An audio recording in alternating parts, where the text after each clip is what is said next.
For nearly 20 years, our next guest has been proudly involved with the world's largest sports organization. The Special Olympics provides a level playing field for people with intellectual disabilities around the world.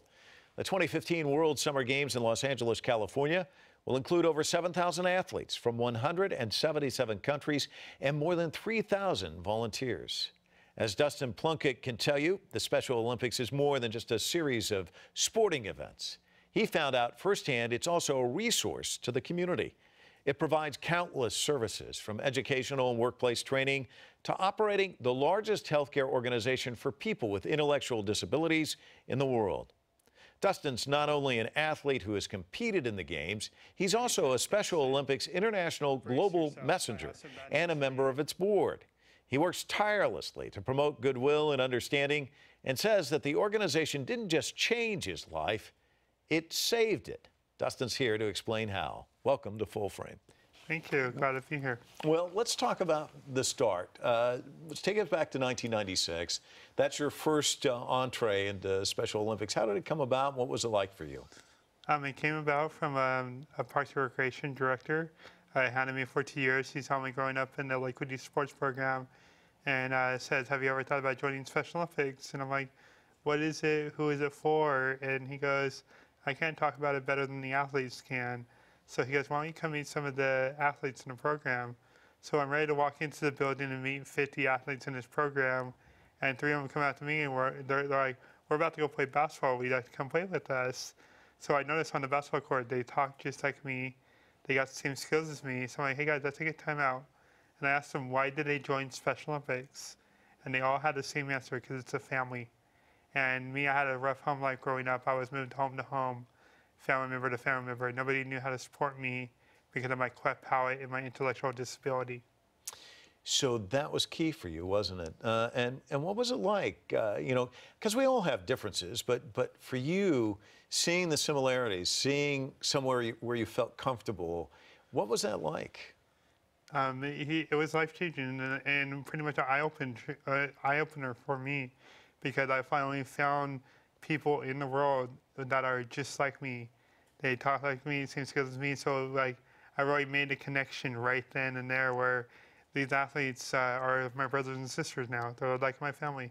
You talked about the rough home life, and yet one must think there's a certain sensitivity now about intellectual disabilities. But back when you were growing up, I suspect that people weren't as sensitive. There's the bullying and the teasing. Did you have to confront that as well? Did you have to deal with that growing up? I had to deal with it every day of my life. I was bullied, being called retard, slow, stupid, dumb. I'm going to be worth nothing in my life. It got so bad where I cried myself to sleep, because not only did I have to deal with bullying, I had to deal with being moved home to home, family member to family member. And then when I found Special Olympics and all the stuff that it does, I know now it's time to stand up against the bullies and all that. But I can honestly say today that I forgive everybody who bullied me as a kid when I was growing up, because they played a small part in me being the person I am today, being that much stronger and shown how I can stand up against it. So here we're sitting in Los Angeles. It's going to begin any day now. I mean, we're looking at thousands of people from hundreds of countries. The level of enthusiasm, does it grow each day, or does the anxiety grow each day? Because you're a big player in all of this. Both, to be honest, because back in 2007, I was named an International Global Messenger. So they called me and like 11 other International Global Messengers to the front of the room. We go, "We want you to introduce yourself, how long you've been involved in Special Olympics, and what is your dream?" And I said right then and there, in that room, that my dream would be to host a World Summer Games for Special Olympics in Los Angeles. And here it is, 36 days, a dream come true, where the excitement and the enthusiastic is playing a big role right there, because it's my dream coming true. But the anxiety is getting bigger for me, because now I'm not only an athlete, but I'm also a member of the GOC, working full-time on the Games. And then during the Games, I'm going to be reporting for ESPN. Jeez. You need to get some rest. You shouldn't even be talking to me right now, but you'll get a nap afterwards, I'm sure. You know, we talked about how the Special Olympics changed your life, and you've gone into detail about that. But it also saved your life. Can you explain how? Yeah, I saved my life through the Healthy Athletes program.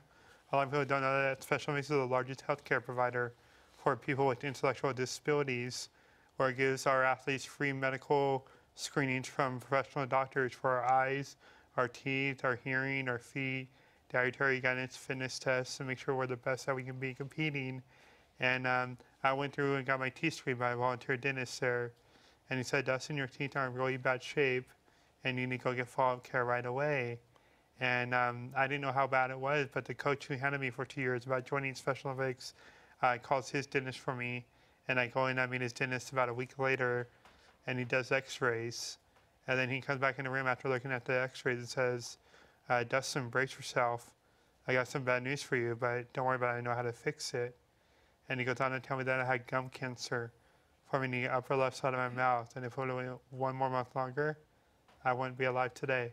Wow, wow. Take us inside the Special Olympics, because you come at it from so many different angles. You know, you're the global messenger, but you were an athlete, you coach, you do it all. For people who haven't been there, it really is special.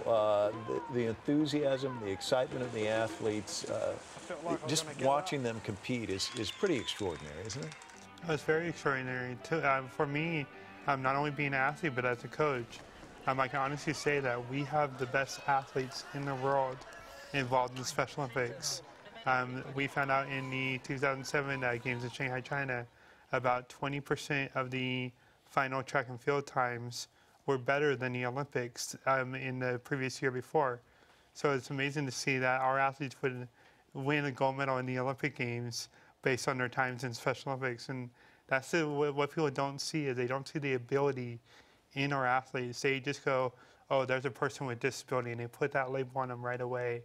But I challenge everybody in the world to come out and really meet a Special Olympic athlete, see a competition, because it will change their lives more than they will change our athletes' lives. And there are no losers in these competitions. That's the other great thing, right? We're all winners. Yeah.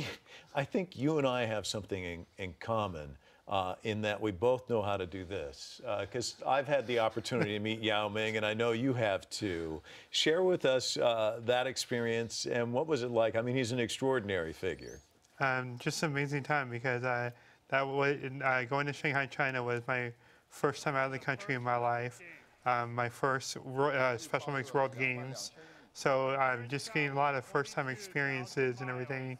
And that was the first time I got to meet Yao Ming and really see the great man he is. Like, a lot of people don't know that he speaks English very well. They basically classify him as a person who can't speak English, and giving him the label of, like, he has disabilities as well. But in all honesty, he speaks English better than most English speakers that I know, where he caught a difference in the script that I was saying something different in English than what he was saying in Mandarin. So he switched his script to match mine and all that, and just introducing the torch to the crowd in there in Shanghai, and just getting the feel of how that was being out there on the stage with him, and how the emotions were running so high and all the nerves were built up for me. It was unbelievable to speak with him. Well, I don't think we're framing this quite as well as we should, because Yao Ming, this extraordinary athlete, there you are with him, but you're also talking to an audience of 100,000. I mean, that would make anybody nervous.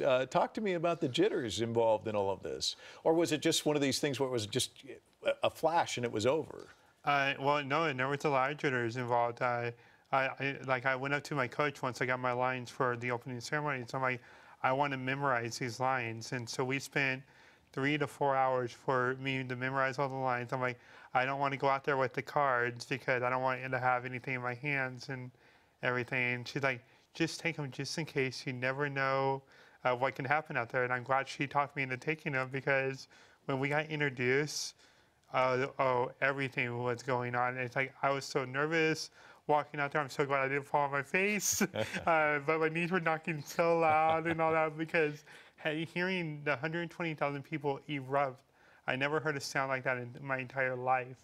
So it just gave me so many nerves, but I'm glad that I got to compose myself, because I spoke in Chinese first before English. I got to get back on to how I practiced it and rehearsed it behind the scenes. What kind of a high was that for you? It was a very emotional high, because I never thought in a million years there, because the people in Shanghai, when they see you with you, see you with a celebrity like Yao Ming there, they think you're a celebrity back in the U.S. So for the next 2 days, I was getting surrounded by people asking for my autograph, wanting my high five, and it just wanting to talk to me. It's just great to see how get the reaction that the celebrities and the sports figures like Yao Ming get all over across the world. Thinking about your life and how it changed with Special Olympics, I mean, it's really opened up doors and created opportunities you might never have dreamed of. Do you ever think about, geez, what would have happened if he hadn't suggested you go to Special Olympics and just see what it was like? Well, I always tell everybody in all my speeches, if it wasn't for Special Olympics, I would probably be about 300 to 400 pound guy, staying at home, playing video games and watching sports on TV rather than be in the game and participating. So it's a life-changing thing because I could, I always say I would be 6 feet under right now. I would be dead if it wasn't for this organization and how many opportunities and gifts that it has given me in my life. Somebody watching this broadcast who's playing a video game and going down the path you could have gone down, any suggestions to them? I mean, take the step, go and do it. Well, and for the ones who have intellectual disabilities, take that first step. Make a call to Special Olympics. Meet one of the athletes, because then you can really see that you have similar abilities along with people out there just like you, which will help you, encourage you, and be your support system that you may not have right now in your life. But then if you're a person without intellectual disabilities, I challenge you to go out and meet a Special Olympic athlete, because they can show you how to live your life the right way and not give a care about the negativity that or the bullying that you might have gone through. We can help you through it because we've been through it before, honestly, and we can see you grow and help you grow as a person and an individual. Fantastic having you on the broadcast. Am I an FOD? You know, everybody in the room is the FOD, friend of Dustin. Friend of Dustin. That's what you want in life. Thanks so much. And take it easy. Don't kill yourself doing all this stuff. But I know you're a busy man, at least for the next few days. I really appreciate you taking the time to talk to us. Thank you. Thank you so much for having me. We'll be back in just a moment with this week's Full Frame Close-Up.